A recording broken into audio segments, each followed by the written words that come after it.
Section 2. Avant la naissance. Dès lors que la personnalité juridique n'est acquise que par la naissance d'un enfant né vivant et viable, l'enfant encore porté par sa mère en est logiquement dépourvu.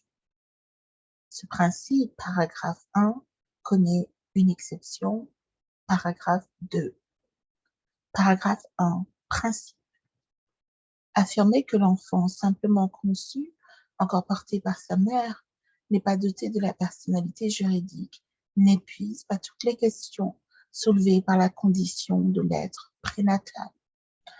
Avant la naissance, l'être humain qu'il est déjà, traité en A, est l'objet d'un principe général de protection, traité en B. Donc, affirmer que l'enfant simplement conçu, encore porté par sa mère, n'est pas doté de la personnalité juridique, n'épuise pas toutes les questions soulevées par la condition de l'être prénatal. Avant la naissance, A, l'être humain qu'il est déjà, B, est l'objet d'un principe général de protection. A, statut. Le développement des pratiques d'assistance médicale à la procréation à partir de la fin des années 1970 a renouvelé la question classique de la situation juridique de l'enfant avant sa naissance.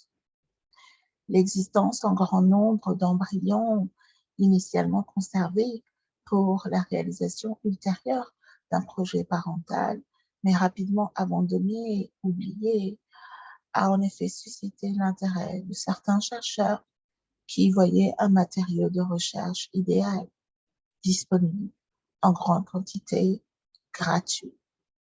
Les revendications de ceux-ci m'ont alors obligé à réfléchir sur la nature physiologique, ontologique, juridique de ces embryons surnuméraires. Dans les lois dites de bioéthique du 29 juillet 1994, le législateur a posé un principe et affirmé des interdits. Le principe est celui qui résulte de l'article 16 du Code civil, à savoir, ouvrez les guillemets, la loi garantit le respect de l'être humain dès le commencement de la vie. Fin de citation. Fermez les guillemets plutôt. Dans les lois dites de bioéthique du 29 juillet 1994, le législateur a posé un principe et affirmé des interdits. Le principe est celui qui résulte de l'article 16 du Code civil. Ouvrez les guillemets. La loi garantit le respect de l'être humain dès le commencement de la vie. Fermez les guillemets. Les interdits figurent dans le Code de la santé publique. Interdiction de la création d'embryons à des fins industrielles ou commerciales. Interdiction des recherches sur l'embryon. Ce faisant, sans conférer à l'embryon le statut de personne juridique, le législateur a estimé qu'il représentait une valeur juridiquement protégée. Donc, sans confirmer à l'embryon le statut de personne juridique, le législateur a estimé qu'il représentait une valeur juridiquement protégée, une valeur juridiquement protégée. Ainsi, la loi a-t-elle reconnu une destinée humaine à l'embryon. Son humanité commande de ne pas le considérer comme un matériau d'expérimentation. Son humanité commande de ne pas le considérer comme un matériau d'expérimentation. La loi a reconnu une destinée humaine à l'embryon. B. Protection. Bien qu'il ne soit pas encore un sujet de droit, l'être humain doit déjà, avant sa naissance, être l'objet d'une protection juridique. Cette obligation résulte de la Convention internationale des droits de l'enfant, adoptée le 20 novembre 1989. Bien qu'il ne soit pas encore un sujet de droit, l'être humain doit déjà, avant sa naissance, être l'objet d'une protection juridique. Cette obligation résulte de la Convention internationale des droits de l'enfant, adoptée le 20 novembre 1989, Convention internationale des droits de l'enfant, adoptée le 20 novembre 1989. L'enfant, en raison de son manque de maturité psychique, L'enfant, en raison de son manque de maturité physique et intellectuelle, a besoin d'une protection spéciale et de soins spéciaux, notamment d'une protection juridique appropriée avant comme après la naissance. C'est une citation, donc, de la Convention internationale des droits de l'enfant, adoptée le 20 novembre 1989. Début de citation. L'enfant, en raison de son manque de maturité physique et intellectuelle, a besoin d'une protection spéciale et de soins spéciaux, notamment une protection juridique appropriée avant comme après la naissance. L'examen du droit français révèle l'existence d'un principe général de protection de la vie humaine prénatale, composante de la protection de la vie humaine. Ce principe s'applique tant à l'embryon qu'au fœtus. Il se déduit de l'articulation des textes consacrés à l'enfant conçu, dont il ressort deux catégories de dispositions. Les premières, qui traduisent l'existence du principe, tendent à assurer sa protection. Les secondes visent, au contraire, à autoriser certaines formes d'atteinte à son intégrité et sont systématiquement présentées comme des exceptions. L'existence de ces textes confirme l'existence d'un principe général de protection de l'être humain prénatal en harmonie avec la position du Comité consultatif national d'éthique pour les sciences de la vie et de la santé, estimant que l'embryon ou le fœtus est, début de citation, une personne humaine potentielle qui est ou a été vivante et dont le respect s'impose à tous. Fin de citation. On reprend.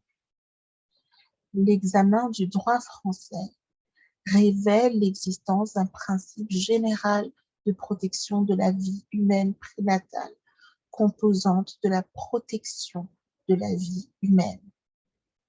Ce principe s'applique tant à l'embryon qu'au fœtus. Il se déduit de l'articulation des textes consacrés à l'enfant conçu dont il ressort deux catégories de dispositions. Les premières qui traduisent l'existence du principe, les premières qui traduisent l'existence du principe tendent à assurer sa protection. Les secondes visent au contraire à autoriser certaines formes d'atteinte à son intégrité et sont systématiquement présentées comme des exceptions. L'existence de ces textes confirme l'existence d'un principe général de protection de l'être humain prénatal en harmonie avec la position du Comité consultatif national d'éthique pour les sciences de la vie et de la santé, estimant que l'embryon ou le fœtus est, ouvrez les guillemets, une personne potentielle qui est ou a été vivante et dont le respect s'impose à tous. Fin de citation. Comité consultatif national d'éthique, avis numéro 1, 22 mai 1984. La qualité humaine de l'enfant à naître et la nécessité d'en assurer le respect ont longtemps conduit les juridictions criminelles à retenir la responsabilité pénale de ceux qui y portaient atteinte. Par exemple, Cour de cassation, Chambre criminelle, 14 juin 1957. Toutefois, à partir de 1999, Cour de cassation, Chambre criminelle, 30 juin 1999. Donc, à partir de 1999, la Cour de cassation est revenue sur cette protection au nom du principe de l'égalité des délits et des peines et de l'interprétation stricte de la loi pénale. Cette modification nécessitait la création par le législateur d'incriminations particulières. Toutefois, ce dernier n'y a pas procédé. Il en résulte que la mort in utero de l'enfant porté par sa mère par suite de la faute d'un tiers dans un accident de la circulation provoqué par un chauffard conduisant sous l'emprise de stupéfiants, par exemple, n'est pas pénalement sanctionné.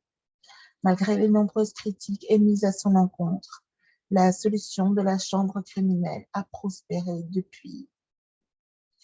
Cour de cassation, assemblée plénière, le 29 juin 2001. Dans un jugement du 4 février 2014, le tribunal correctionnel de Tarbes a condamné un chauffard pour l'homicide involontaire d'un enfant à naître, décédé in utero après 30 semaines de gestation. Ce jugement a cependant été infirmé par la Cour d'appel de Pau le 5 février 2015. Cour d'appel de Pau, chambre correctionnelle, 5 février 2015. On reprend la qualité humaine de l'enfant à naître et la nécessité d'en assurer le respect ont longtemps conduit les juridictions criminelles à retenir la responsabilité pénale de ceux qui y portaient atteinte. Par exemple, Cour de cassation, chambre criminelle, 14 juin 1957. Toutefois, à partir de 1999, Cour de cassation, chambre criminelle, 30 juin 1999, la Cour de cassation est revenue sur cette protection au nom du principe de l'égalité des délits et des peines et de l'interprétation stricte de la loi pénale. Cette modification nécessitait la création par le législateur d'incriminations particulières. Toutefois, ce dernier n'y a pas procédé. Il en résulte que la mort in utero de l'enfant porté par sa mère par suite de la faute d'un tiers dans un accident de la circulation provoqué par un chauffard conduisant sous l'emprise de stupéfiants, par exemple, n'est pas pénalement sanctionné. Malgré les nombreuses critiques émises à son encontre, la solution de la chambre criminelle a prospéré depuis. Cour de cassation, assemblée plénière, le 29 juin 2001.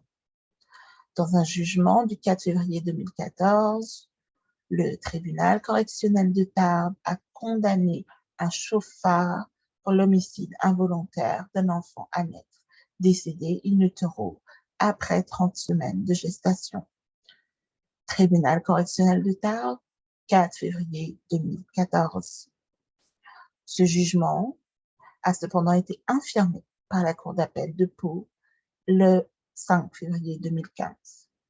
Cour d'appel de Pau, chambre correctionnelle, 5 février 2015.